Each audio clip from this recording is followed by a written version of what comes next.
Muy buenos días. Gracias a todos quienes se han conectado en esta mañana, en este momento, cuando estamos todavía en la operación renta. Así que dediquen unos tiempos para ver esto. Les agradezco muchísimo. Vamos a conversar sobre esta presentación que la hice anoche, es decir, hoy día en la mañana, en todo caso, en la madrugada, pero dice el título, Anuncios del proyecto de ley. Ya es proyecto de ley. O sea, como hace unos 10 minutos o 20 minutos, empezaron a llegar por varios medios de WhatsApp el proyecto. Son 200 páginas. Esto es lo que es oficial. Y lamentablemente, hasta anoche había muchas declaraciones, muchos temas. Y hoy día en la mañana, mientras estaba tomando desayuno, estaba viendo videos de noticias y vi una noticia de Radio Bio Bio, donde el señor Muchati y la señora que trabaja en la unidad, que es la Catherine, comentaban de que está con eco. Don Samuel tiene problemas de eco. No sé, yo me escucho bien por lo menos.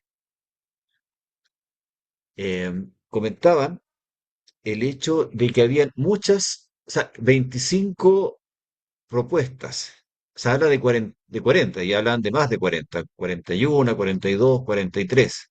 Pero eh, ¿cuáles eran realmente las propuestas? No se sabía realmente. Lo que se había difundido era con una minuta. Con una minuta salió un mensaje del presidente, el texto del presidente, que realmente yo bromeaba con algunos amigos que lo que decía el presidente era muy poco con relación a lo que decía la minuta. La minuta decía más cosas. Por lo tanto, no había una información clara de qué era lo que estábamos hablando, muchas cosas. Y después salieron otras cosas más. Ahora ya está el texto, pero no comprenderán que en 20 minutos no lo puedo leer, pero según me dijeron eh, en la producción, hay lo que vamos a conversar hoy día, va de acuerdo al alcance que hay. ¿Ya? Y lo que voy a conversar hoy día es más o menos cómo funcionarían los temas, cuál es la idea de la normativa y eh, lo que dice la teoría económica, lo que tiene que funcionar. Ahora, que vaya a funcionar o no vaya a funcionar, no lo sé, esperamos todo que funcione. Mi comentario va a ser, insisto, técnico, porque una vez me aparecía por ahí una red social y me tildaban de algunas cosas, ya que realmente no es el caso, sino que mi comentario es de lo que dice la economía. Quiero dejar en ese contexto. Bueno, quiero también comentar algunas cosas que me han llamado mucho la atención de la dispersión que han habido en este tema. Esto sí es una cuestión específicamente técnica. Cuando sea algo personal les voy a decir, esto es personal. Pero esto es personal y técnico, es personal y técnico realmente. Porque la presentación de un proyecto de ley que tenga temas tributarios, es decir, la tramitación de una ley, tiene que seguir ciertos pasos. Y vamos viendo cuáles son esos pasos. Una, un cuerpo legal, un proyecto de ley se tramita de acuerdo más o menos en estos pasos o etapas. Primero, una etapa de la iniciativa, es decir, a quién se le ocurre la ley. Después, un periodo de discusión, de aprobación, promulgación y publicación. La iniciativa, como les digo, es a quien se le ocurre, tiene la iniciativa de ley y puede venir del Poder Ejecutivo a través de un documento que se llama mensaje, que es este mensaje, que dice mensaje de Su Excelencia el Presidente de la República, con el que inicia proyecto de ley para reconstrucción nacional y el desarrollo económico del país. Ese es el título de la canción. Fecha 22 de abril del 2026. ¿Qué más ha actualizado este webinar? Si se le ocurre a un parlamentario, ya sea diputado o senador, se llama moción. En el caso de temas tributarios, solo puede haber iniciativa a través de un mensaje. Así está establecida la Constitución. Es una facultad, una prerrogativa exclusiva del presidente, del Poder Ejecutivo, del presidente de la República. No puede haber un tema tributario por moción. Si no tiene vida, es inconstitucional. Después, ese mensaje, que en temas tributarios ya dijimos que solamente puede ser mensaje, pero por otro tema puede ser una moción, ingresa a la etapa de discusión y ingresa a alguna de las dos cámaras, Cámara de Diputados o Cámara de Origen, perdón, senadores, perdón. La primera cámara que recibe, que puede ser una u otra, es la Cámara de Origen, la trabaja y después se va a la Cámara Revisora, a la otra. En materia tributaria, la Cámara de Origen siempre tiene que ser la Cámara de Diputados. Siempre ingresa por ahí. Y se ingresa el proyecto. Este proyecto ingresó hoy día a la oficina de partes de la oficina del secretario de la corporación de la Cámara de Diputados. Lo toma y de acuerdo a la urgencia que le haya dado el presidente de la República, se somete a consideración de los diputados para ver si se aprueba la idea de legislar. Y la idea de legislar significa que el Parlamento, que el Congreso en este caso, se preocupa del tema, quiere ver el tema, que no fue lo que sucedió con la reforma del señor, el ministro Marcel, del 8 de marzo del 2023, 22, ya no me acuerdo qué año fue, parece que fue el 23, donde ahí le cerraron la puerta y ahí no siguió el tema. Entonces eso es lo que están ahí juntando los votos, pirqueneando los votos para que en la Cámara de Diputados se acepte la idea de legislar. Se aprueba la idea de legislar y le pasan este mamotreto a la Comisión de Hacienda de la Cámara de Diputados. Y ahí, en la Comisión de Hacienda de la Cámara de Diputados, se estudia este proyecto. Se invita a gente que participen, que vayan para allá, que comenten, hartas fotos, harto trabajo. Se hace un informe donde se da el informe en general. Se manda ese informe al, a la Cámara de Diputados, al Pleno de la Cámara de Diputados, y ahí los diputados aprueban el informe o lo rechazan. Y si lo aprueban, en general, se va nuevamente después en específico. Y en específico, nuevamente va a la Cámara de Diputados, a la comisión, y, y la comisión estudia en específico. Recibe más trabajo, más análisis, hace un informe y después se lo manda nuevamente a la corporación para que el Pleno lo vote. Si están de acuerdo, se manda a la Cámara Revisora, que tiene que ser la Cámara Senadora, de senadores. Y la senadores hace el mismo juego que ya dije, se va a la comisión, pimponeo para allá, para acá. Si está de acuerdo la Cámara de Senadores, se aprueba y se la mandan al presidente de la República.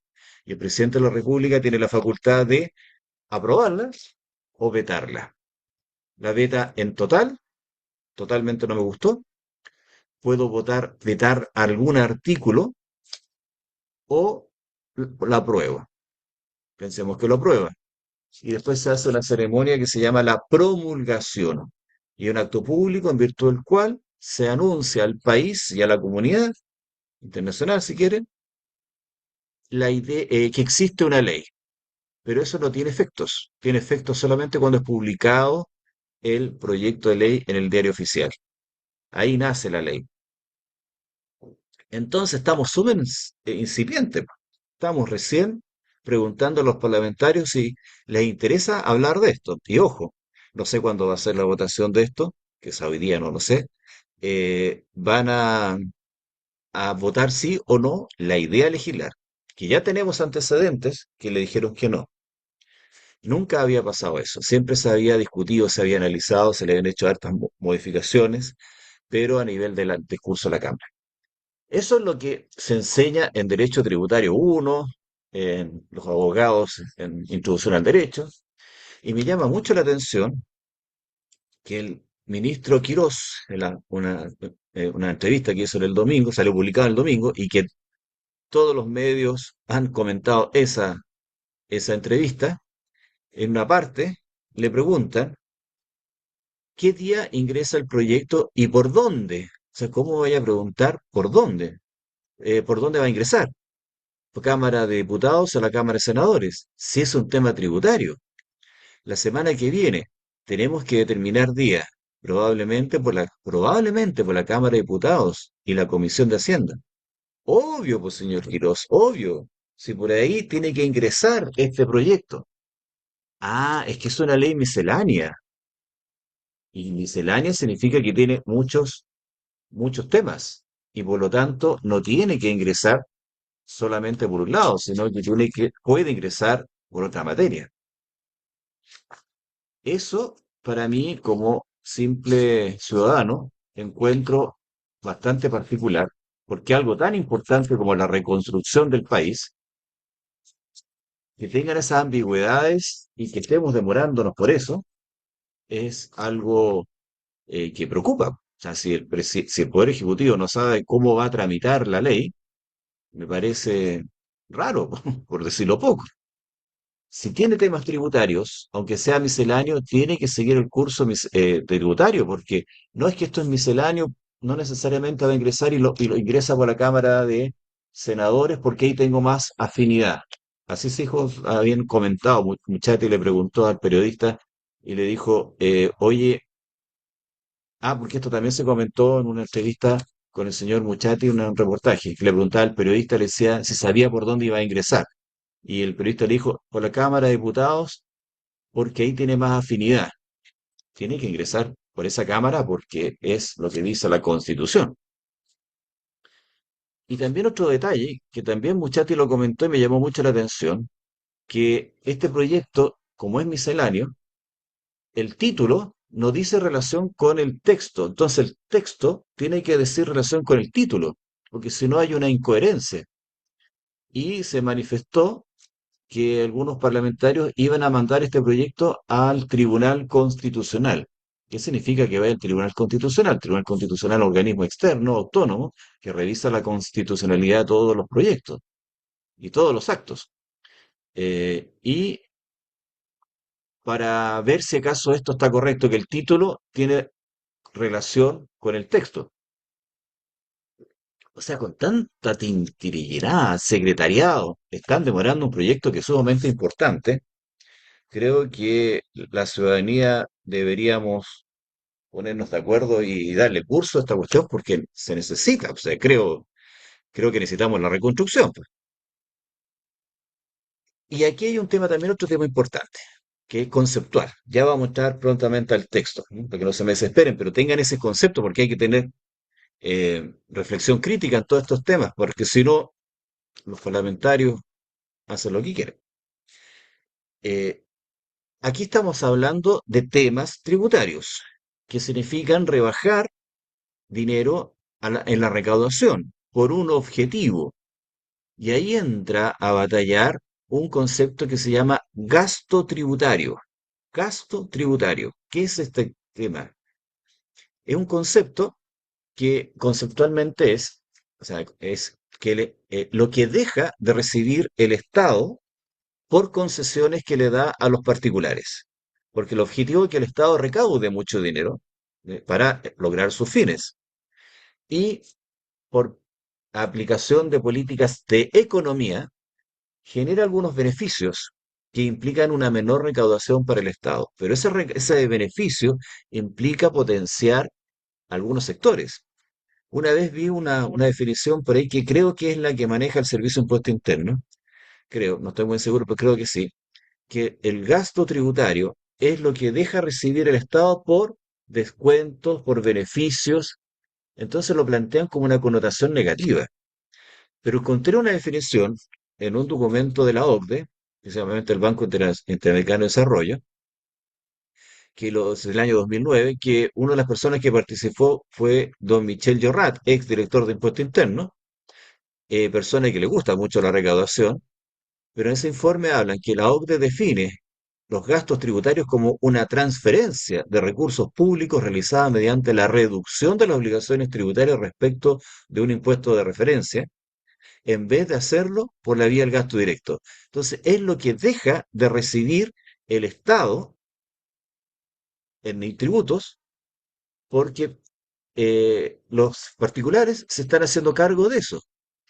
Por lo tanto, si yo genero un beneficio de las donaciones, estoy dejando de recibir dinero, por eso ahí el Estado representado con ese dibujo del rey, deja de recibir ingresos, pero son los particulares que tienen esos recursos y los van a destinar para ello. Si yo me acojo a donaciones un crédito por donaciones con fines educacionales, dejo de pagar un impuesto para entregar directamente los recursos a esa universidad o ese centro de educación. Entonces el Estado deja de recibir recursos para que los particulares realicen ciertas actividades. Esa es la lógica del gasto fiscal. Y también yo hago un beneficio tributario con la lógica de que estimular la economía de alguna manera. Y eso es la lógica que busca este proyecto para reactivar la economía, dando ciertos beneficios para que la economía se reactive y de esa manera haya una mayor recaudación vía crecimiento del país. Y esa es la lógica, para entender esto, porque si no entendemos eso, nos vamos a la Robin Hood diciendo, aquí le están bajando los impuestos a los ricos y perjudicando a los pobres. Pero es que no es la lógica, si ningún gobierno quiere hacer eso. Pero la lógica está amparada en otra cosa, en ese concepto, que viene con criterios de la OCDE, del Banco Interamericano de Desarrollo, en cual han trabajado gente con una connotación política bastante definida, el señor Gerrat. Entonces es un concepto técnico, y eso es lo importante. Vamos entonces ahora al proyecto. Que se supone que se materializó en esto, que son 200 páginas. Y el informe financiero tiene, tiene estas páginas. Tiene, eh, son dos cosas distintas. Tenemos un informe financiero que tiene 45 páginas, que es el que prepara la dirección de presupuesto. Y acá tenemos informe impacto regulatorio, que es otra cosa. Esto no lo había visto yo antes en otro proyecto. ¿Por qué? Porque aquí una de las medidas, estoy aquí tirándome a la piscina, yo creo que es por eso, una de las medidas es el ajuste regulatorio, agilización regulatoria, así se ha llamado esto. Bueno, este proyecto fue anunciado sobre la base de cinco pilares. Un primer pilar específico es asignar recursos para la reconstrucción de Ñuble, Biobío y Valparaíso. 400.000 millones de pesos, o sea, 400 millones de dólares, que es equivalente como al 40% de lo que cuesta construir ¿cómo se llama? El puente del Chacao, perdón. Inicialmente el puente del Chacao, que uniría el continente con Chiloé, se presentó un proyecto en el gobierno de la señora Bachelet de 1.000 millones de dólares y no se realizó porque era muy caro. Yo siempre utilizo ese parámetro para que ustedes, porque uno habla de 5.000 millones, 2.000 millones, piensen que son 5, 3 o un puente en Chacao. Esto sería el 40% más o menos lo que costaría el puente en Chacao. Eso es lo que se necesita para reconstruir Ñuble, Biobío, Valparaíso, que fueron fuertemente azotados por temas de la naturaleza, o sea, fuerza mayor. Y esto es una reasignación que se van a hacer de recursos de la ley de presupuesto. Se necesita una ley para eso. Por eso que se llama la ley miscelánea, porque tiene distintos temas. Por un lado, a lo que voy a destinar, y otra, cómo debería financiar, u otras medidas para financiar, aunque se supone que está financiado. Y esa es la crítica que se le hacía al gobierno porque este proyecto se lo ingresan separado en dos proyectos distintos, una cosa la reconstrucción y otro los temas tributarios, se podría tramitar más rápido, porque hay mucho tema ideológico, creo yo, por el tema tributario. Entonces, primer pilar es tema de reconstrucción. Después viene la reactivación de la construcción. Entonces, la reactivación, con esa lógica, se establece la eliminación del IVA para la venta de viviendas, un tema con la DFL2, algunas normas de regularización urbana. Esas son las ideas que se tienen para la reactivación de la construcción, que tiene temas tributarios. Después, otro pilar es el empleo formal. Se estimula el empleo formal eh, a través de un crédito por las remuneraciones. Crédito, que es una cuestión bien interesante, porque una discutimos con unos colegas que era mejor un crédito o una subvención. Subvención es plata directa que llega a la persona. Y aquí lo que se quiere es que lo que tú gastas en remuneraciones de alguna manera te ayude a pagar otras cosas, en este caso los impuestos. Cambios tributarios, específicamente la rebaja de la tasa del impuesto a la renta primera categoría de un 27% a un 23%, con una lógica de la doctrina económica que a través de rebajar los gastos genera estímulos para que los agentes económicos se comporten de determinada manera. Concepto que tiene evidencia empírica y que desde Adam Smith, que se ha mencionado que los países que tienen altas cargas tributarias, los inversionistas evitan invertir en esos países, sino que se van a economías más baratas desde un punto de vista tributario. Por lo tanto, esa es la lógica de esto. Y el pilar quinto, que es la agilización regulatoria, reducción de los plazos de evaluación de impacto ambiental, eh, que es lo que se ha mencionado, la permisología, y que se pretende activar para que haya más actividad económica, más proyectos. Esos son los pilares que se anunciaron que estarían contenidos en este proyecto de ley. Yo no voy a hablar de todo eso, voy a hablar solamente de los temas tributarios que estaban mencionados en la minuta, que alcancé a estudiarlo. Y me permito dar algún comentario al respecto para explicarlos. Han surgido otras medidas que deberían estar en el proyecto. Eh, por eso hay una limitancia en este tema. Bien, a continuación voy a hablar en general de todas las normas que tienen algún tipo de disposición tributaria. Disposición tributaria y qué es lo que nos convoca, por lo menos a mí.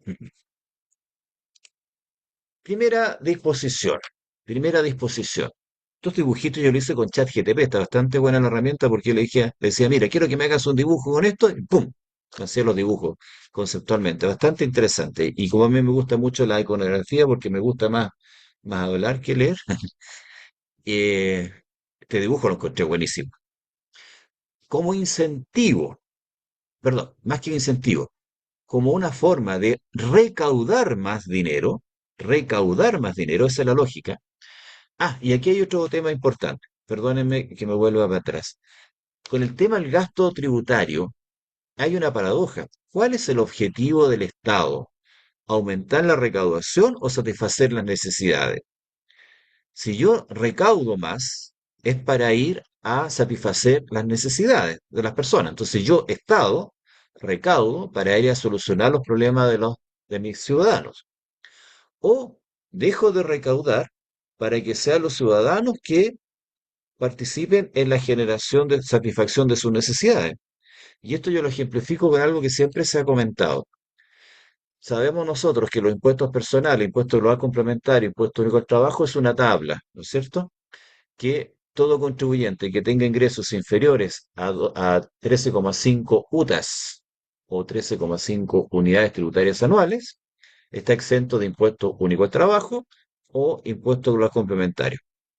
Y eso implica que en el caso del impuesto único al trabajo, el 75% de los contribuyentes no paga impuesto único al trabajo. Y se supone que recibe beneficios sociales. De esa manera, dentro de la lógica y la psicología de las políticas públicas, hay personas que están recibiendo y no aportan. Así se ha comentado, aunque todos pagamos IVA, pero bueno. Y se planteaba bajar el tramo exento de 12,5, de 13,5 a 12 o 10. Y eso fue una recomendación que incluso lo plantearon un informe de la OCDE y del Fondo Monetario Internacional, donde era injusto de que Chile hubiera tanta gente que recibiera beneficio y no pagara impuestos. No lo digo yo, lo dicen los expertos de la OCDE y varios economistas y muchos abogados que conozco que plantean, porque en virtud del principio de equidad, no es justo que gente reciba dinero y algo tienen que pagar, decía un amigo, o sea, algo tienen que pagar para que sean responsables y valoren lo que les da el Estado. Y yo hice los cálculos, modifiqué la tabla de impuesto único, bajé el tramo, calculé más o menos cuánta gente podría estar metida, de acuerdo a una estimación bastante generosa que hice de las personas, del perfil de la social que hace la encuesta CACEN, y llegué a que había una recaudación que equivalía en flujo a un poquito más del presupuesto de la Universidad de Chile. La Universidad de Chile, no el Club Deportivo, la Universidad de Chile, es aquí que hay en Alameda. Entonces ellos tienen un presupuesto que es público, que era X cantidad de plata, y lo que se recaudaría, optimistamente, era el equivalente al financiamiento de un año de la Universidad de Chile. Ese sería el plus, con el objetivo de que esa gente pagara impuestos. Y yo les decía, ¿cuál es el objetivo? ¿Aumentar la recaudación o que todos esos trabajadores tengan mejor salud, mejor educación, mejor pensión? ¿Cuánto es el impuesto que van a pagar? Calculé yo. Pagarían aproximadamente más entre 2 y 5 mil pesos, no, más o menos, como impuesto. ¿No sería mejor que esos 5 mil pesos ellos pudieran destinarlo a un plan complementario de salud para mejorar el servicio que les da FONASA? ¿No será mejor que ellos puedan acceder a un seguro que les permita mejorar o les permita pagar la educación? ¿No será mejor que esas 5 lucas sería más rentable para un producto específico? Entonces, esa es la paradoja del gasto social versus lo recaudo más o recaudo menos. Y esto es lo que está acá. En esta rebaja se está pensando a la inversa, generar una recaudación. En otras medidas se van a generar incentivos, pero acá en este caso se quiere recaudar. Pero ¿cómo voy a recaudar más? El impuesto a las herencias, que dicho sea de paso, recauda re poco, solamente cuando se muere un millonario, y ahí la cuestión importante. De lo contrario, mucha gente que está con un potencial tema de ingreso, de impuesto a las herencias, cuando fallezcan, aquí están los causantes, cuando mueran estas personas, tienen un capital, y acá están muy tristes porque se les murieron los abuelitos o los papás, y resulta que tienen que pagar un impuesto por la adjudicación de los bienes de estas personas. Y, ok, me recibí tanto, puedo pagar una parte, pero ¿qué pasa cuando el patrimonio es líquido? Pero ¿qué pasa cuando yo heredo una casa? Y de la casa, que valía, no sé, supongamos, 200 millones de pesos, me implica pagar un 5 o 6%, pero yo recibí el bien. ¿De dónde saco la plata para poder pagar el impuesto? No tengo caja. Voy a tener que vender la casa para pagar. ¿Y cuál es la gracia? O sea, el bien, que era quedarme con la casa de mis papás, al final tengo que vender la casa del papá donde yo crecí para pagar el impuesto. Ese es el tema. Hay veces también de que heredan gente más pudiente acciones o derechos sociales de una sociedad de inversiones y tienen que vender parte de su participación para pagar el impuesto y pierden la participación. Ese es el tema de que el impuesto a la herencia hace pagar líquido por conceptos que pueden ser no líquidos. Y eso implica que ante ver tal problema que van a generar cuando fallezcan los causantes, se empiezan a planificar y empiezan a hacer un montón de estructuras que el Servicio de Impuesto Interno las tiene claras, desconociendo el factor importante que es destruir un patrimonio no líquido para pagar un impuesto y fiscalizan todas estas planificaciones que se hacen durante vida de los futuros causantes y las impugnan. Con todo este tema, la norma vigilante lucida es una figura que está contenida dentro del catálogo de estructuras tributarias y el Servicio de Impuesto Interno pone el ojo en ese tema porque dice, a ver, todas estas modificaciones que estás haciendo, en realidad lo que tú estás haciendo es evitar pagar el impuesto a la herencia cuando tú te mueras. Así que esto está malo, es elusivo, no lo puedes hacer. ¿Y qué es lo que hacen? Empiezan a incorporar a los hijos, a las sociedades de inversiones, empiezan a traspasar el usufructo, o sea, se quedan con el uso y le pasan el goce a los hijos, todo eso lo empiezan a una planificación que es media complicada. ¿Qué es lo que dijeron acá? Mira, olvídate de eso. Ah, perdón, perdón. Yo también podría, en vez de de morirme y que ellos reciban el dinero, donarles en vida los bienes. Y ahí, en vez de hacer un impuesto a la herencia, aplico un impuesto a las donaciones, que es igual, es la misma tabla, porque ambos impuestos es una tabla. A mayor patrimonio, mayor es la tasa.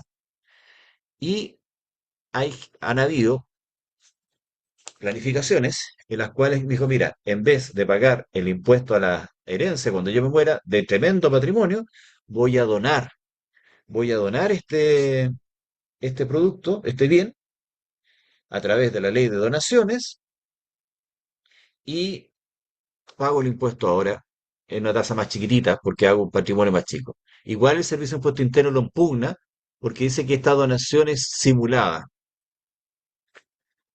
Todo eso se olvida y sale esta disposición y dice, mira, ¿sabes qué más? Hoy día haz una donación y vas a pagar el impuesto la mitad de lo que equivaldría cuando tú apliques el impuesto a la herencia. Entonces ahora, en vez de esperar a que yo muera, dona ahora. Podríamos decir que esto es done hoy y no pague mañana. Yo creo que podemos resumir esto con esa frase. Dona hoy día con una tasa más baja y este impuesto va a rebajar el impuesto a la herencia cuando tú te mueres, cuando te muere y tus herederos tengan que pagar este impuesto. Entonces, ¿qué es lo que estoy haciendo? Estoy pagando, haciendo que paguen menos impuesto a la herencia, pero ahora, y yo Estado recibo esa plata y ahí tengo un flujo. Entonces, esa es la idea. Entonces, aquí tenemos la diferencia entre la herencia, que se hace por testamento, se produce por causa de muerte, inicia con la posesión efectiva de la herencia, afecta a los herederos legatarios y el plazo de declarar 12 meses desde la posesión efectiva, versus hacer una donación. Se produce entre personas a título gratuito, no necesita morirse el causante, debe constar por escritura pública, afecta al donatario y el plazo es 12 meses luego de haber hecho la donación, perfeccionado la donación, se paga el impuesto. Entonces la figura es más o menos la misma, solo que no se muere el causante. Y eso sí que se hace por un trámite de insinuación que es bien largo. Los tribunales, la procesión efectiva lo determina el juez, al igual que los testamentos, y ahí se pueden demorar harto. La base imponible, cuando se muere la persona, los bienes recibidos, menos las deducciones, ahí tenemos la base imponible, la misma situación que ocurre con las donaciones, y aquí están los tramos, las tasas que se aplican, dependiendo si son cónyuges, hermanos u otros parientes o personas extrañas. Ahí hay unas tasas que se van aplicando. Entonces, esta es la lógica de este tema, pero en síntesis es esta. Done hoy y no pague mañana. Porque ahora quiero recibir como Estado este impuesto y no lo esté eludiendo. Págalo ahora y olvídate del futuro. Una anticipación con una tasa más baja, algunos beneficios para tener esta recaudación. Ya, eso es importante. ¿Será efectivo? Perdón, ¿será eficiente? ¿No será eficiente? Hasta el momento no hay mucho tema. No hay no hay mucho estudio hasta el momento. Ya, por ejemplo, aquí me preguntan, ¿qué problema puede haber en traspasar el dominio de una propiedad mediante un usufructo? ¿Qué impuesto interno le va a preguntar? ¿Y, y por qué está haciendo esto? ¿Por qué está traspasando solamente el usufructo? Entonces, es que eh, quiero que ellos sean dueños y cuando yo me muera solamente hereden el usufructo. Ah, entonces me está eludiendo el impuesto a la herencia. Entonces esto es elusivo. Y rajan vestiduras. Esto es elusivo, esto es cochino. Y está en el catálogo de estructuras tributarias. ¿Cuál es la respuesta? señor fiscalizador, estoy en mi derecho de, en vez de hacer morirme, donarle, perdón, el argumento es el siguiente, estoy en mi derecho de mi patrimonio hacer lo que quiera con él y dono o transfiero parte de mi dominio, porque no está prohibido. Pero eso es digno de la norma general antielusiva. Pero hoy en día, el Servicio de Impuesto Interno considera elusivo cualquier morigeración del impuesto a la herencia, que redunde en la morigeración del impuesto a la herencia. Lo que plantea ahí la persona que no me acuerdo el nombre, es una morigeración del impuesto a la herencia. Así lo ha interpretado el impuesto interno. Otra disposición muy interesante, pero no sé si va a funcionar, es la repatriación, se llama así, repatriación de capitales a una tasa 10% por un periodo de 12 meses. Esto es un tema que ha venido hace muchos años, se ha ocupado otras veces. Me acuerdo que en el gobierno del señor Piñera, no me acuerdo si fue en el 1 o en el 2, que se le propuso, ¿por qué no incorporas una norma para pagar un impuesto de un 8%? Al final salió un 8%, por toda la plata que se ha generado en el extranjero y que no la hemos tributado en Chile. Obviamente que eso es un grupo muy pequeño que sacó plata y no la ha tributado en Chile. No la ha tributado en Chile. Yo me acuerdo que una vez tenía un conocido hace muchos años atrás, el siglo pasado, decía, no, yo me muevo por valores cristianos. Pago todos los impuestos por las rentas que tengo en Chile. ¿Y las rentas que están afuera? ¿Por qué? Pues si no las he internado.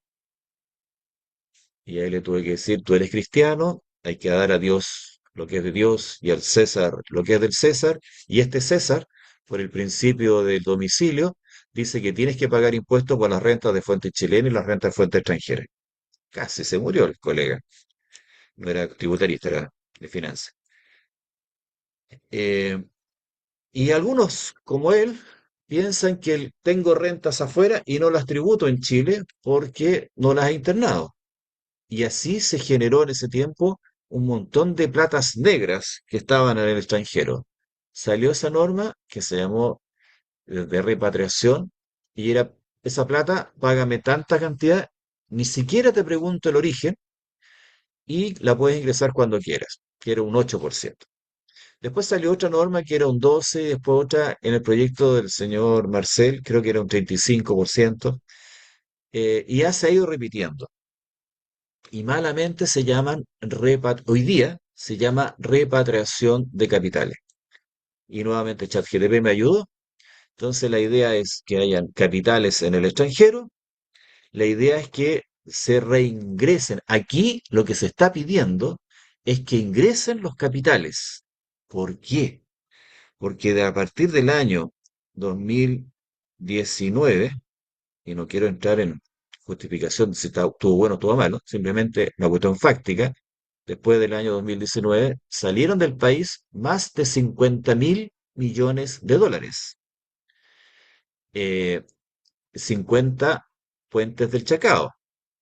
Y esa plata estaban depositadas, esas platas estaban en cuotas de fondos mutuos, estaban en acciones, estaban en platas que estaban invertidas en instrumentos financieros en Chile, porque esa plata no estaba en la cuenta corriente ni bajo el colchón, estaban metidos en instrumentos que estaban dando rentabilidad en Chile y se sacaron, se liquidaron esas inversiones y salió el dinero, totalmente.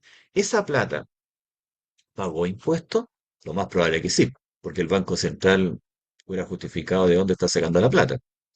Así que esa plata que salió a partir de esa fecha, yo estoy apuesto a que es plata que realmente generó, pagó su impuesto y generó que en Chile quedáramos con un déficit de menos 50.000 millones de dólares. Menos 50.000 millones de dólares que tenían los bancos para prestar. Porque no olvidemos que los bancos prestan cuando prestan préstamos sobre la base de los recursos que captaron. Mi papá trabajó muchos años en banco, me explicaba cuando chico el juego de los bancos. Los bancos te piden plata, tú le entregas plata con un depósito y se compromete a pagarte un 2%. todos los meses te paga un 2%. Con esa plata, la tiene que devolver, se la presta a otra persona a un 5%.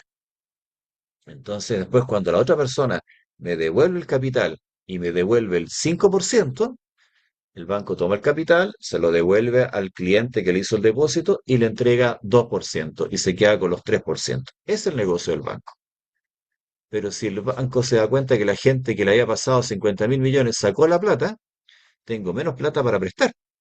Y si tengo menos plata para prestar, soy más selectivo a quién voy a prestar y la tasa de interés sube. O la tasa de interés no baja. Entonces ahora los bancos tienen un stock de capital para prestar más chico. Y la idea es que estos capitales vuelvan, se depositen inversiones en Chile, que generen posibilidades que los bancos puedan prestar, que aumente el ahorro y la inversión interna, y los bancos digan, oiga, chiquillo, ahora tenemos plata, ¿quién quiere plata? Yo quiero. Y un banco dice, pero yo también tengo plata, pídeme a mí. A ver, ¿quién me ofrece la tasa de interés más baja? Y ahí se supone las tasas deberían bajar. Entonces es el juego virtuoso, que vamos a ver si funciona, porque siempre hay, esto es como un círculo que va funcionando, pero de repente hay una cosita, como un neumático que empieza, pero hay una pifia, hay un clavito que desinfla el círculo. Entonces eso es lo que se espera, invitar a estos capitales que están afuera para que vuelvan y te afecto con un 10% para capitales repatriados dentro de los primer plazo, que son 12 meses. Y después, para capitales repatriados en segundo plazo, un 7%. Baja la tasa, pero esos instrumentos, esa plata, tiene que invertirse en el país. Tiene que invertirse en, eh, acá dice, sistema temporal de 12 meses contado desde el del tercer mes, primer día del tercer mes, siguiente a la publicación de la ley. Siguiente, o sea, cuando esta cuestión se tramite y termine la promulgación todos los pasos. Voluntario y extraordinario declaración de bienes o rentas situados en el extranjero afecta un pago de impuesto único sustituido de un 10%. Se establece una tasa reducida, un 7% para quienes, primero, repatrien efectivamente sus bienes dentro de los 3 años desde la publicación y dos copulativos, los mantengan invertidos en inmuebles de FL2, valores artículo 107, por al menos 8 años. Y se retiran antes, deben pagar la diferencia de impuestos. Entonces, por lo tanto, invitan a esta gente a que ingrese el capital y me pagas un 10% en el primer lapso, o si no, un 7% si después del año, esta plata tú la inviertes en Chile en DFL2, o sea, compras casas y las arriendas, y por eso no vas a pagar impuestos. Eh, con eso me ayudas a solucionar el tema del déficit habitacional, o esta plata la tomas y la inviertes en el mercado de capitales, que el artículo 107 hasta el día de hoy, hasta anoche, pagaba un 10%. ¿Ya? Esa es la idea. A ver, ahí después vamos a ver las preguntas porque estoy inspirado. Les pregunto a ustedes, si ustedes tienen un capital afuera de 10 millones, ¿ya? Pensemos 10 millones de dólares, 10 millones de pesos, está lo mismo. Si son 10 millones de dólares, está bueno. Justificado, salió. Y están rentando poco las inversiones, supongamos un 2%. Entonces están ganando el año 200 lucas.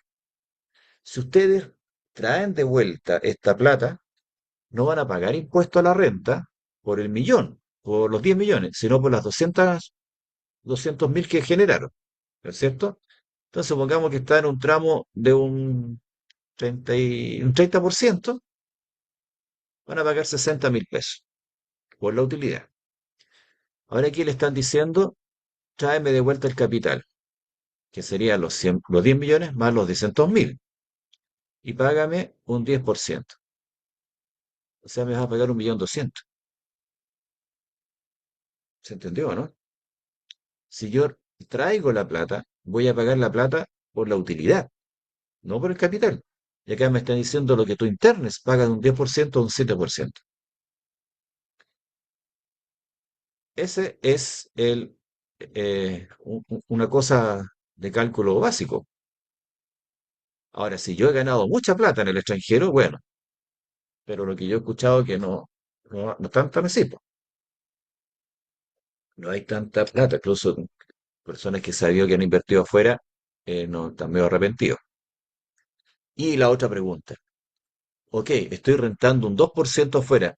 ¿En qué voy a invertir en Chile que me rente el 2%? Está tan bullante la economía que me va a rentar más para que me convenga. Entonces esa pregunta queda en el aire.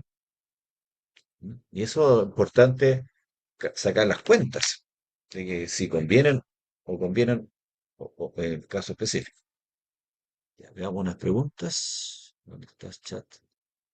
A ver, sería para el delta entre lo que salió y lo que llega. Sería injusto, por lo menos Samuel Guerra me pregunta eso. Mayor detalle no lo sé. Esto es lo que salió en la minuta. Los impuestos que habían venido anteriormente eh, hablaban del capital, total capital. Y era porque se querían blanquear capitales que no habían pagado impuestos. Esa era la estructura. Pero yo tengo la duda si esta plata que salió era realmente, no creo que sea negro, era plata que acá había tributado, porque ya todos habían generado su ingreso. O no creo que hayan tantos bandidos que estén sacando la plata, ¿ya? O que hayan generado mucha plata acá y no hayan tributado por ello. Y eso es lo que sacaron los 50.000 millones. Yo diría que no. Eran recursos, ahorros que habían acá y los sacaron y empezaron a rentar afuera. Entonces el 10% si va sobre el capital, creo que va a ser un poco caro. Si va sobre la utilidad, ahí conversemos. Eh, sí, perfecto. Había otra pregunta. Se voló una pregunta. Había visto una pregunta y se voló. Sería. Bueno, creo conocer el que hizo esa pregunta que se voló. Después le mando un WhatsApp y le pregunto. Entonces, ese más o menos mi comentario respecto a esta norma. Creo que está interesante, pero hay que sacar mucho la punta al lápiz. Se hablaba de 300.000 millones de pesos, ¿ya? O sea, 300.000 millones de pesos, lo cual es re poco, un poco. Si fuera de dólares sería más entretenido. 300.000 millones de pesos. Bien, vamos a otra norma. La famosa exención transitoria y opcional de IVA a la venta de viviendas nuevas por 12 meses. ¿Qué opina de que unos pagan impuestos por el sueldo que gana? Esa plata la invierto en depósito a plazo y luego hay que pagar impuestos nuevamente. Ya. Mire, lamentablemente, ¿qué opina de que unos pagan impuestos por el sueldo que gana? ¿Correcto? Esa plata la invierto en depósito a plazo y luego hay que pagar impuestos nuevamente por impuestos. Eso, la explicación que tiene, no sirve de nada, pero la explicación es que cuando usted recibe dinero, paga impuesto porque cuando recibe un sueldo, paga impuesto por una renta de un capital, perdón, de un factor, de un bien de capital que es el trabajo. Ahí vuelvo para atrás. Cuando usted recibe sueldo, tiene una renta que se genera por un factor productivo que se llama trabajo. Existen tres factores productivos: capital, trabajo y tierra. Eso más o menos la economía clásica define eso. El capital, el trabajo y la tierra. Y eso genera renta. La renta del capital, desde el punto de vista tributario y de inyección a la economía, es más potente que el trabajo. y la tierra también. El trabajo, digámoslo así, es lo que menos efecto genera en la economía. Estoy hablando en abstracto. Y por eso tienen distintas ponderaciones. Se regalonea más al capital, eso es cierto, pero el trabajo siempre se graba. Cuando usted ya paga impuesto por el trabajo, lo que haga después es plata que es una renta que obedece otro factor productivo. Entonces, si usted gana un sueldo, paga impuesto por el sueldo. Listo. La plata que le queda la invierte en capitales mobiliarios y va a pagar impuesto por la rentabilidad de esos capitales mobiliarios. Esa renta no fue generada por el, la- el sueldo, sino por la rentabilidad de la plata que generó el depósito a plazo. Porque usted va a pagar impuestos por, si usted toma un depósito a plazo de 1 millón y retira el millón, no paga impuestos. Pero si paga por 1 millón más el interés, paga impuesto por el interés, no por el millón. Entonces está pagando impuestos por la rentabilidad que le da en el factor capital productivo. Ahora que sea el mismo origen, pero el origen, pero no olviden que uno paga impuestos por la renta. Pero sí, podríamos decir que esta plata, como ya pagó un impuesto, la nueva utilidad puede utilizarse como crédito. Sí, sería como una forma de interesante de política. Pero la respuesta doctrinaria es esa, que cada vez que la digo a nadie la satisface. Pero es así, el origen del capital y el factor productivo que diga. Bien, vamos entonces a esta exención. Y esto es para incentivar el stock que hay de viviendas nuevas que no se han vendido. Desde hace ya 5 años, en realidad después del estallido social, el rubro de la construcción ha estado mal. Yo, de donde estoy ubicado, en el piso 9, miraba para allá y veía muchas grúas, muchos edificios en construcción. Ahora veo uno, pero antes era ver muchas, porque había mucha construcción en Santiago. Eh, y si yo construyo es porque tengo expectativas. Ahora, yo siempre he dicho que el rubro de la construcción opera por factores particulares y, y a veces tienen expectativas bastante particulares, pero invierten y captan mano de obra. Y yo para volver a hacer un proyecto tengo que haber terminado otro. Y muchas empresas constructoras se constituyen, estoy hablando de empresas medianas, hacen el edificio y se disuelven y después forman otra y así van. Y no voy a hacer otra si no termino un proyecto. Entonces lo que se quiere acá es incentivar esto. Entonces una exención temporal del IVA a la venta de viviendas nuevas. Ese énfasis es mío y que temporal también es mío. Con recepción municipal parcial o definitiva al momento de la publicación de la ley. O sea, cuando se termine de tramitar esto. Por eso que me tomé el tiempo de explicarles cómo era el proceso legislativo de una ley para que tomen conciencia de lo que falta todavía. Por un periodo de 12 meses contado desde el primer día hábil del mes siguiente a la publicación de la ley, es opcional. Si usted quiere, le rebajan o no. Acogerse a esto. Incluye las promesas firmadas cuando ingrese, incluye las promesas de venta porque estamos hablando de ventas definitivas, pero puedo incluirlas a todas las promesas de venta que se empiezan a firmar a partir del día 22 de abril del 2026, porque esto ya ingresó. Se espera la reducción del precio y dar dinamismo al mercado a agotar este stock de 100.000 viviendas nuevas. Ese es el objetivo. ¿Cómo se espera reducir el precio? Pero no es el objetivo que tienen rebajar el precio, sino que el precio sea atractivo para que la gente compre casas. Esa es la idea, esa es la lógica que está detrás. Motivo a los oferentes a bajar el precio a través de una rebaja en el impuesto.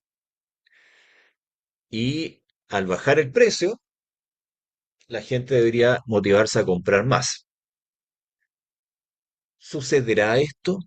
Entonces, en la teoría de la competencia perfecta, y lo que establecía la ley de la oferta y la demanda, que establecía Adam Smith, y que los precios es el indicador del interés que tienen de los bienes, como decía Milton Friedman, su libro La libertad de elegir, que la gracia de los precios era lo que permitía el punto de que se realiza la transacción. No lo sé, po, porque realmente irá a bajar. La pregunta es, ¿irá a bajar el precio de los productos de las casas? Y tenemos varios dependes, porque ¿cómo se determina el precio de una casa? Una parte es terreno y otra parte es construcción. El IVA va en razón de la construcción, no del terreno, porque el terreno no paga IVA. Por lo tanto, si me están vendiendo una casa en 10.000 UF, el IVA no va a bajar, o sea, no se calcula sobre las 10.000 UF, sino por lo que equivale a la parte construcción.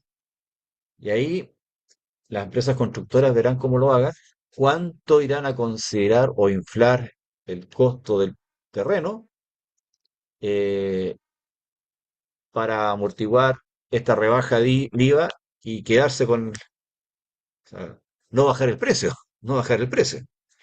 Calculaban que iba a bajar entre un 3, un 4, un 5%, o sea, lo cual es poco, pero tiene una justificación por eso. Eh, y por otro lado, yo les pregunto a ¿ustedes se compran una casa por el precio o porque tienen la plata para comprarla? Y si tienen y si no tienen la plata, la piden al banco. Y los bancos están muy generosos para pedir plata.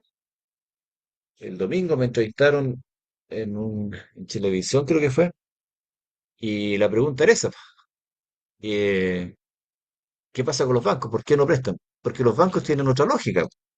Una cosa es el precio de las viviendas, que el Estado pretende influir en este tema, y otra cosa es el acceso al crédito.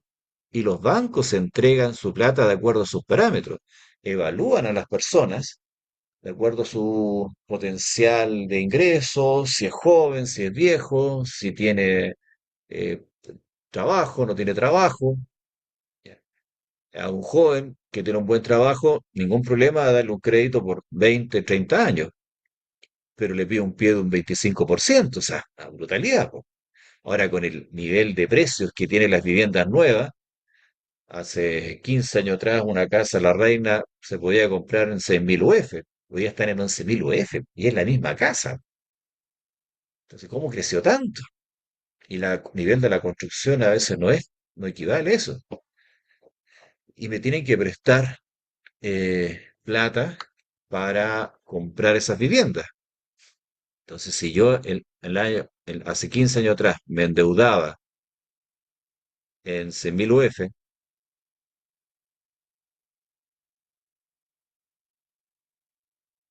y ahora eh, equivalían a 200 millones de pesos, y ahora la UF está en 40.000 pesos, po.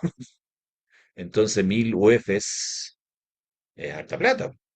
Estamos hablando de 10.000 UF, 400 millones de dólares, de pesos. Mucha plata. Y por eso por 25 años. Entonces, y vean la proyección. A este joven que está recién partiendo, que tiene 25, 30 años, voy a confiar que va a tener plata de los 25 a los 50 años y suficiente que me pague la casa. Y resulta que ya bien está casado y si se separa, pues me venden la casa. Entonces, todas esas cuestiones lo meten en una juguera los bancos, hacen un batido y sale la evaluación de crédito. O sea, para terminar el punto, no depende del precio de la casa para comprarlo, para agilizar el mercado, depende que los bancos presten plata. Esa es la verdad de las cosas. Las inmobiliarias no perderían por el tema del débito, el crédito fiscal. Es que ya ese tema de si las inmobiliarias ganan o no ganan, es, es muy casuístico, porque en realidad juegan con el IVA, que yo lo voy a descontar, no lo voy a descontar, pero como es la misma empresa, al final es sacar plata por un lado y por otro lado, así. Cuando salieron las inmobiliarias, y las constructoras eran puro juego nomás, esa cuestión, porque todos lo traspasaban al precio. Yo estoy pensando, más allá de lo que gane la inmobiliaria, en el precio, que es lo que quiere buscar el Estado para que baje el precio de las viviendas. Y yo considero que la inmobiliaria no bajan los precios. Esa es la verdad de las cosas, no bajan los precios. No es posible que una casa valga 11.000 UF hoy en día con un nivel de construcción que era el mismo que hace 20 años. O sea, las constructoras juegan a un punto bastante complicado. Yo creo que si queremos mejorar el tema de las viviendas, los bancos tienen que de alguna manera poner la mano y ver sus créditos, políticas de crédito, cómo funcionan. Y esta medida fue tan mal planificada, y lo digo con bastante responsabilidad, porque salió el anuncio y en vez de aumentar las ventas, las bajaron. Los efectos de medidas para comprar vivienda, bajas de precio, incentivos para invertir. Y resulta que generaron eh, el efecto de la suspensión del IVA. En cuanto al impacto de la emisión de precios, tras el anuncio el 14 de marzo, los actores del rubro estimaron hasta un 16% en menores valores. Luego las estimaciones se moderaron en un medio, en medio de un freno en las ventas. O sea, cuando salió este anuncio, generó un freno en las ventas.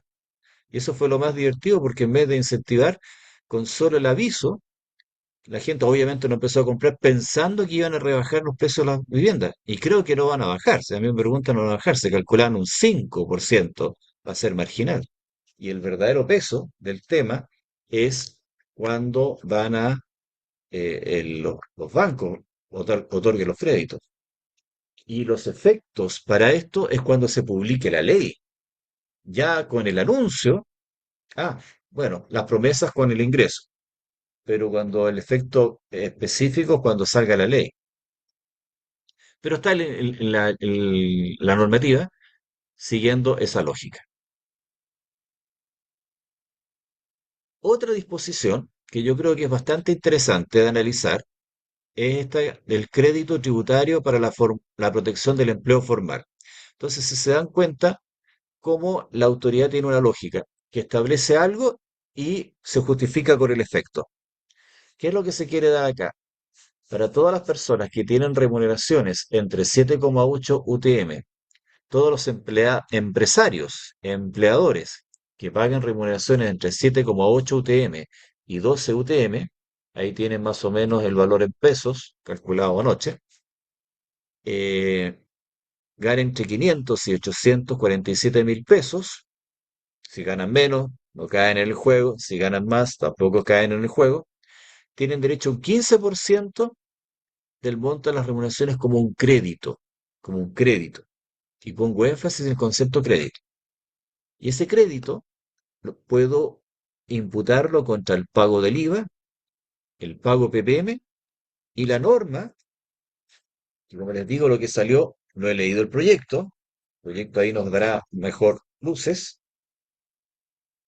Este crédito también podrá ser imputado contra el impuesto a la renta. Y según se planteaba, esto es cuando este beneficio ayuda a los empresarios cuando más se necesita, cuando tengo que pagar impuestos. Eh, ¿Cuál es la lógica de esto? Primero, se otorga un crédito. ¿Qué es un crédito? Crédito es como un medio de pago que yo tengo para pagar algo. El IVA crédito fiscal es un crédito que tengo, es como un cheque que tengo para pagar el débito fiscal. Y acá me están otorgando lo mismo. De esa manera, lo que me están ayudando es para, si yo pago los sueldos, evito tener otras obligaciones, evito pagar otras obligaciones que me están acogotando. Por, por ejemplo, el pago del IVA, el tener que pagar PPM. Si el pagar PPM es una lata, porque hago una venta que me costó un mundo hacer la venta y por ese ingreso tengo que pagar los costos de la venta, los gastos fijos de la empresa, los gastos variables de la empresa y más encima pagarle un poquitito en tesorería porque después esta plata podría generar impuesto a la renta por la utilidad. ¿Y cuánto me queda para retirar a mí? No me queda. Entonces ese acogotamiento por estos pagos, esta necesidad de liquidez, en algo se da este medio de pago. Cuando salió este anuncio, algunos colegas planteaban de que era ineficiente hablar de un crédito porque el efecto se hablaba de crédito para impuesto a la renta, que iba a ser al final del ejercicio. Bueno, no fue. Puede ayudar el pago del IVA. El pagar PPM en realidad es pan para hoy y hambre para mañana, porque si pago menos PPM, voy a tener que pagar más impuestos en, a fin de año. Ahora, si pago PPM y después no tengo impuesto a pagar, me devuelven la plata. Bien, tengo liquidez en abril, pero durante todo el año estuve con dificultad para pagar otras cosas. Entonces la pregunta que me plantean no es bueno, o sea, la situación que plantean no es bueno si quiero motivar, es un crédito, sino que un subsidio. Y decían que el subsidio era mejor, es decir, entregarle plata directa, así como al tiempo de la pandemia, que el gobierno de la época dio plata para los empleadores para ayudarlos a pagar los sueldos y no despidieran a la gente. Un subsidio, el efecto es distinto. Voy a ver, ahora, ¿qué le cuesta más al Estado? Vamos a ver. Yo hice un cálculo muy rudimentario para entender la lógica, y esto hay que entenderlo de la siguiente manera. Vamos a hablar de un subsidio. Aquí está la situación de un subsidio. Los subsidios implican que el Estado tiene que dar plata. Subsidio significa que el Estado tiene que otorgar beneficios. A los economistas nunca les gusta hablar de los subsidios porque después que se da la plata se genera un derecho adquirido y no hay cómo quitarle la plata después al beneficiario del subsidio. Entonces pensemos en la siguiente situación. Tenemos acá un presupuesto de la nación, ya, 10 millones de pesos, y me piden un subsidio. Ok, 50 lucas se las voy a dar al contribuyente. El contribuyente tiene 500.000 pesos.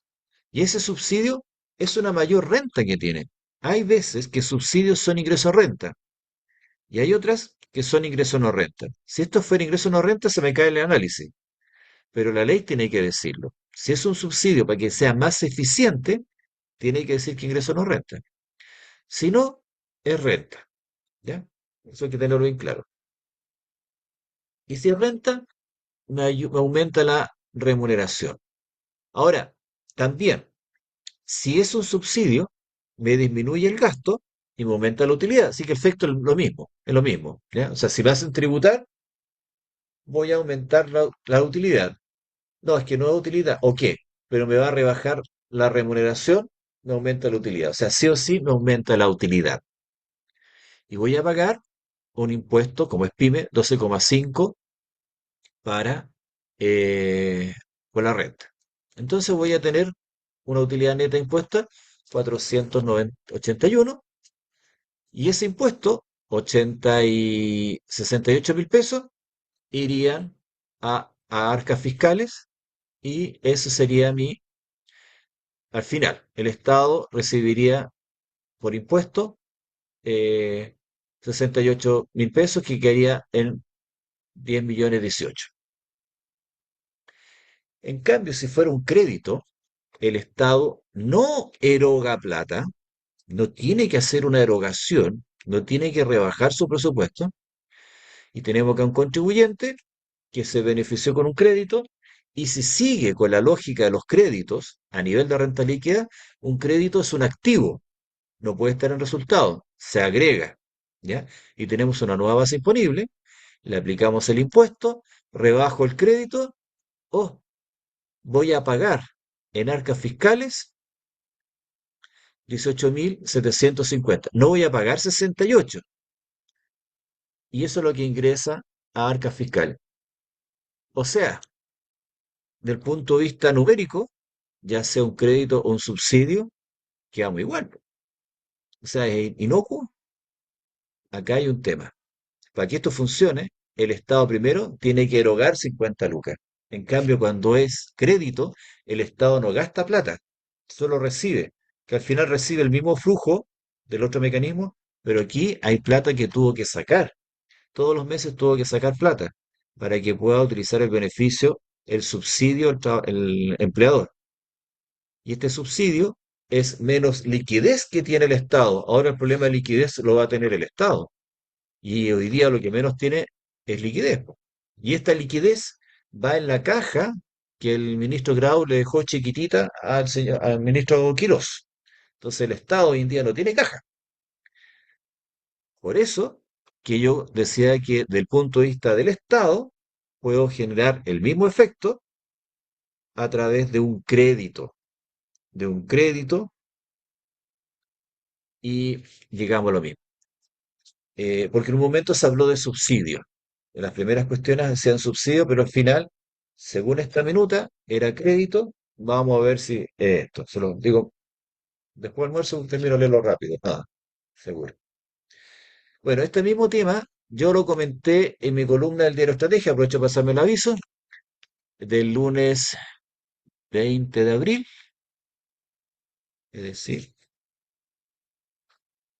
eh, este lunes, que salió que este crédito tributario pro empleo, liquidez presente y obligaciones futuras, que más o menos trato el tema, ese tema, esto mismo. A ver, pregunta, si es crédito y no hay impuesto a la renta, ¿se pierde? Si es pyme, eh, vamos a leerlo. No le puedo responder, don Víctor, porque no sé cómo quedó. Por eso que les digo, estamos hablando de anuncios. Y puede ser que tenga esas deficiencias. Han habido varias buenas ideas que al final del día no quedan en nada. Así que yo creo que les vamos a prometer un futuro webinar post proyecto. Pero primero déjenme leerlo. Bien, en en esta columna ahí pueden ver más mi análisis que hago al respecto. Viene la conflictiva rebaja de la tasa de impuesto a la renta de primera categoría, que suena sumamente feo, suena sumamente feo. En la Universidad de Santiago tenían la duda y en el canal de diario, en las redes sociales del diario USACH, en Instagram, vieron una cápsula para poder explicar en qué consiste. Tiene una cápsula que se llama Te lo cuento, que ahí académicos tratamos de explicar algunos temas y yo traté de explicarles a toda la comunidad este tema de la rebaja del impuesto a la renta. Y esto salió como anuncio justo cuando estaban hablando el tema del MEPCO. Entonces, ¿cómo es posible de que si no tiene plata el Estado, esté aumentando el precio del petróleo y estamos todos pagando más benzina, más petróleo hoy en día? Entonces, ¿cómo se comulga esto? Bueno, es complicada la situación. Houston estamos en problemas y la contienda es desigual, como decía Arturo Prat. ¿Por qué el Estado está mandando una rebaja? Está al gobierno, al Congreso una rebaja de un 27 o un 23% del impuesto que pagan las grandes empresas. ¿Y por qué no está acogotando con el tema del petróleo? Son cosas distintas. Lamentablemente son cosas distintas. Para mantener el MEPCO era un tema de caja de corto plazo, porque el Estado dejaba de recibir un impuesto y cuando subía el precio y recaudaba un impuesto cuando bajaba, que no va a suceder. Ese era un tema de caja coyuntural que tuvieron que solucionarlo de esa manera. Buena o mala, bueno. Eh, esta otra medida es otra cosa, es otra cosa. Está dentro de la lógica que yo les mencioné del gasto tributario, donde el Estado deja de cubrir, de cobrar, para que los particulares hagan cosas. Y yo lo que está haciendo el Estado acá es rebajar un gasto a las empresas para que se motiven y tengan más utilidad y hagan más cosas. Y si yo veo esta rebaja en los costos impositivos, voy a motivarme a invertir más, porque tengo menos costos. Si tengo menos costos, invierto más. Y esa inversión más va a redundar en una mayor utilidad, va a aumentar la base y no va a ser lo mismo aplicar un 27% a una base imponible pichiruchi que un 23% a una base imponible potente, maravillosa, que va a ser 3 veces más que lo que yo tenía la utilidad cuando tenía una tasa un 27%, porque yo no estaba motivado a invertir, tenía muchos gastos y no estaba poniendo énfasis en mi negocio, no estaba haciendo más inversión. Ese es el discurso bonito, que es como debería ser. ¿Va a ser así la cosa? Es lo que es una apuesta. Y cuando me entrevistaba la periodista que hizo esa cápsula, yo le decía, esto es una apuesta. En teoría debería funcionar. ¿Ha funcionado? Sí, ha funcionado. Ha funcionado. ¿Han habido mayor recaudación con rebaja de base imponible de tasa? Sí. En Irlanda le funcionó muy bien. En Irlanda se bajó la tasa a un 12% y se fueron a instalar allá muchas empresas tecnológicas. Generó tal nivel de mayor recaudación que ya Irlanda no sabía qué hacer con la plata. Así de sencilla, no sabía qué hacer con la plata. Divertido. Y después tenemos el caso de Estonia, país que venía de la órbita soviética, se achicaron, bajaron el estado y son unas grandes países, economías emergentes. Eh, y tenemos un caso que es paradójico, el caso de Ronald Reagan. Ronald Reagan en la década de los 80 aplicó neoliberalismo, contrató a Milton Friedman, que era el profesor de todos los Chicago Boys que vinieron a Chile, y en la década del 70 aplicaron su normativa. Chile aplicó las normas de Milton Friedman 10 años antes que en Europa, de Estados Unidos, perdón, y bajaron los impuestos, con la idea de aumentar la recaudación y financiar la guerra de las galaxias, no la película, sino en ese tiempo Ronald Reagan quería hacer todo un sistema para evitar un ataque nuclear de Rusia. Estábamos con la Guerra Fría, toda la gente que nació del 90 para adelante en este siglo, estas cosas son ciencia ficción o cosas de la prehistoria, pero cuando los que vivimos en la década de los 80, la década del 70, la película El día después, los más canosos se acordarán de esa película que era un hongo atómico, parece un niño caminando hacia allá. El tema de la guerra atómica era tema todos los días. Y Ronald Reagan con ese ambiente eh, creó un sistema en el cual unos satélites iban a bloquear en el aire misiles atómicos que iban a atacar a Estados Unidos, todo el mundo, todo Occidente. Y para eso necesitaba dinero, un proyecto medio loco, y dijo esto, rebajo los impuestos, aumento la carga. Y le funcionó, pero no por eso, por eso y otras cosas más, porque esta cuestión no es directamente relacional. Pensar que si yo rebajo el impuesto a la renta en un 4%, voy a aumentar el PIB del país en un 4%, no, no. Va a aportar, porque hay otros factores que influyen también. Porque a Ronald Reagan le funcionó, pero en el corto plazo, porque después no le funcionó. Y terminó con un déficit fiscal. Terminó, al primero fue potente, aumentó y financió, pero los años siguientes la cuestión empezó a tener problemas. Entonces, es paradójico, funciona, pero hay muchos otros factores que influyen. En Estonia, en Irlanda, funcionó porque fue una política a largo plazo de atracción de capitales. Teniendo cierto nivel de gastos estatales, lo pudieron hacer. No es bueno hacer esto cuando tengo un déficit fiscal. Chile tiene un déficit estructural de hartos años. Y el último déficit estructural son 3,5 puntos de diferencia, o sea, perdón, una cantidad que equivale a 3,7 puntos del PIB. Una cosa así creo que. Entonces, 3.000 millones de dólares, una cosa así que es el déficit de ingresos versus gastos del Estado. Entonces, es re complicado hacer esto cuando estás en esa situación. Tú puedes hacer esto cuando tienes más o menos las cuentas cuadradas y necesitas reactivar el país, que es lo que le pasó a Irlanda. A Estonia, bueno, fue un caso más distinto porque de tantas tasas bajar fue un alivio. En Estados Unidos, como les digo, funcionó, pero después guateó. Lo mismo le pasó a la señora Thatcher, que también aplicó neoliberalismo, bajó los impuestos, tuvo efectos, pero después tuvo otros problemas, tuvo la guerra de las Malvinas, entonces se le complicó el panorama. Esta es una apuesta que hace el Estado, el gobierno, una apuesta peligrosa, pero creo yo, sinceramente, que está acorde con lo que está internacionalmente, una tasa que nos va a hacer más competitivos, entonces podría llegar más inversión extranjera, podría llegar más cosas eh, que ayudaran a apuntalar esto, ¿ya?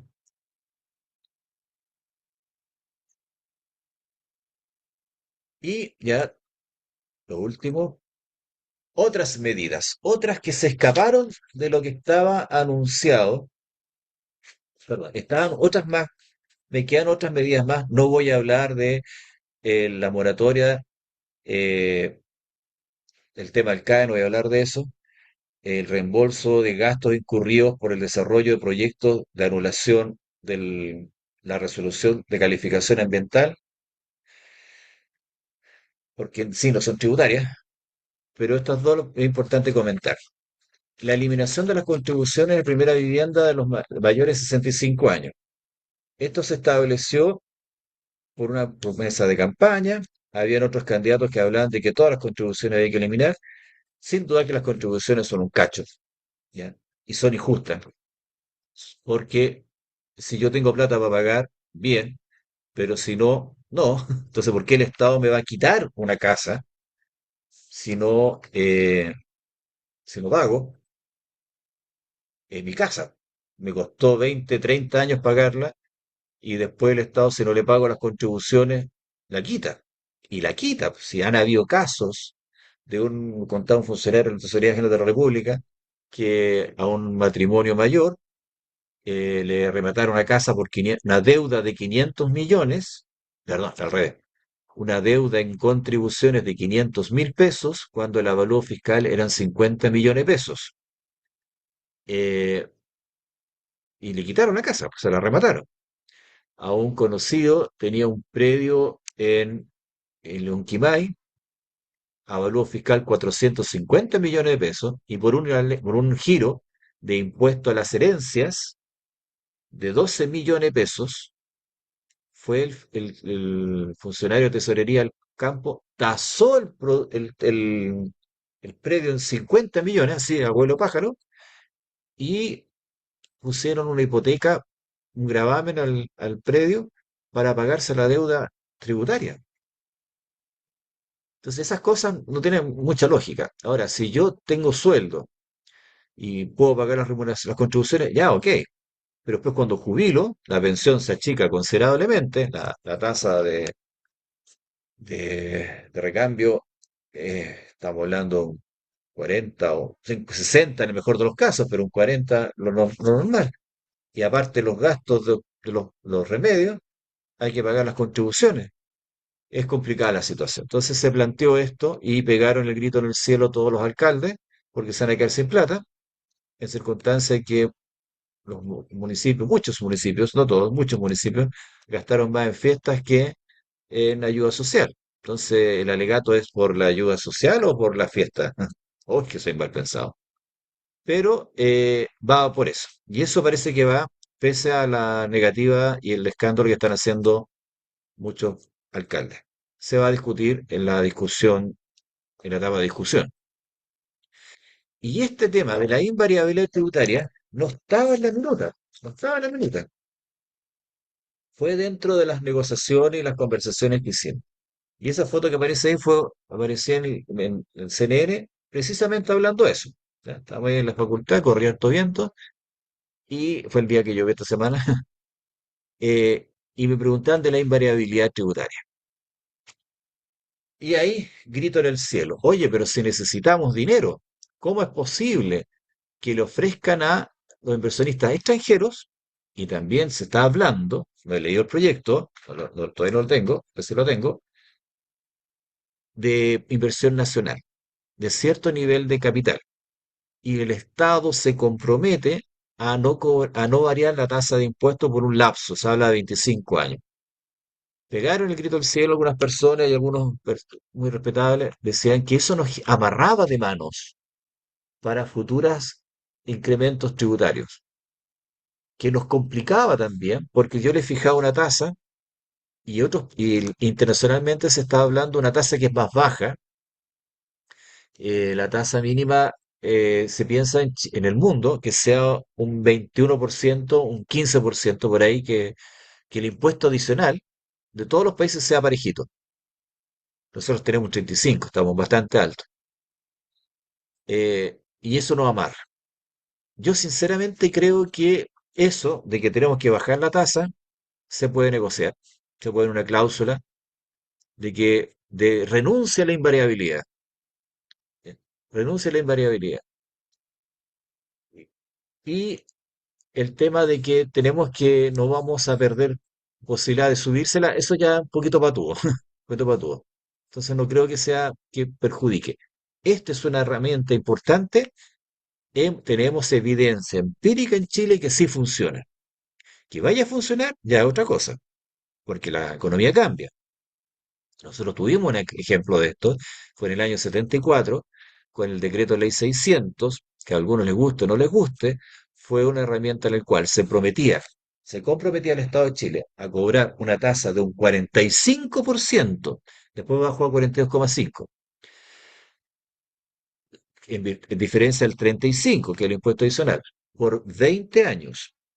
Y habían restricciones que el capital, no lo podía retirar en 5 años y las utilidades que se generaban en un año la podía retirar al año siguiente.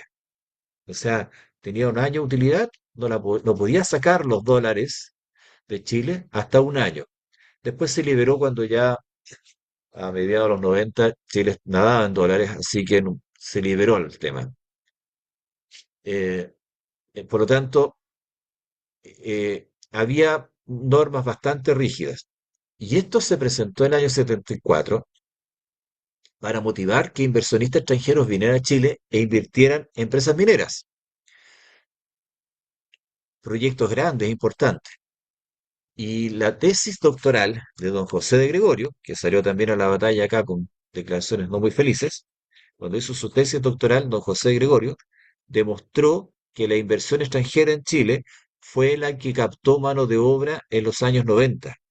O sea que generó la inversión extranjera algo bueno, sí, captó mano de obra. ¿Pagaron impuestos? Sí, pagaron un 42,5%. No es que las empresas mineras no paguen impuestos porque tienen... Hay empresas mineras que sí pagan impuestos.